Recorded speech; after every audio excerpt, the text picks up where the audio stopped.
First time हमारा camp लगा है, ये भी उनको रास नहीं आ रहा था कि हमारा कैंप ना लगे।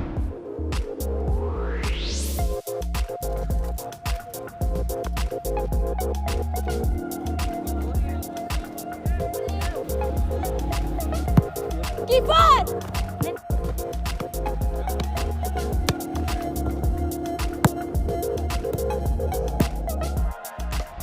उनको देख के हैरान थी कि लड़कियों को छोड़ो, इनका तो खेलना ही मतलब फजूल है, ये वो लड़कियां क्या खेलती हैं, इनको छोड़ दो। लड़के कहते हैं कि हमें इतना सपोर्ट नहीं मिलता पीएफएफ से, लेकिन अगर आप देखें 7 साल में ये एक ही कैंप लगा है हमारा, फिर भी मैंने ज़्यादातर को ये शिकायत करते हुए सुना है कि हमारे इवेंट्स नहीं हो रहे।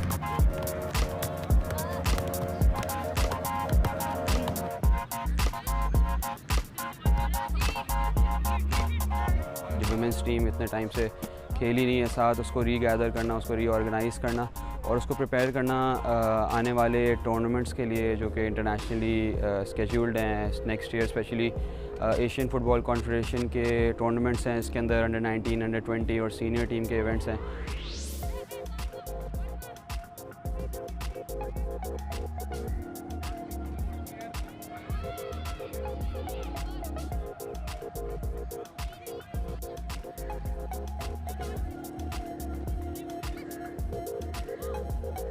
वहाँ पे स्पोर्ट्स को इतना प्रमोट नहीं किया जाता, ख़ासकर लड़कियों के स्पोर्ट्स को। वहाँ से ट्रैवल करना भी बहुत मुश्किल है। पढ़ाई के साथ साथ स्पोर्ट्स भी मैं चला रही हूँ, तो ये थोड़ा डिफ़िकल्ट है मेरे लिए, लेकिन मैं फिर भी मैनेज कर लेती हूँ। हम फर्स्ट टाइम सीनियर टीम को रिप्रेजेंट कर रहे हैं और मैं चाहती हूँ कि इसी तरह हमें आगे से सपोर्ट मिले, हम इनिशियल लेवल तक जाएं, ये जहाँ तक जा सकता है। अगर स्ट्रगल के लिहाज से देखा जाए तो सारों की एक हिस्ट्री है, जिस तरह मेसी की है और रोनाल्डो की है, सारे ही मेरे इक्वली फेवरेट्स में आते हैं। बाकी मैं चाहूँगी कि हम भी उनके लेवल पे जाएं और इसी तरह खेलें जिस तरह उन्होंने अपने मुल्क का नाम रोशन किया है, हम भी करें।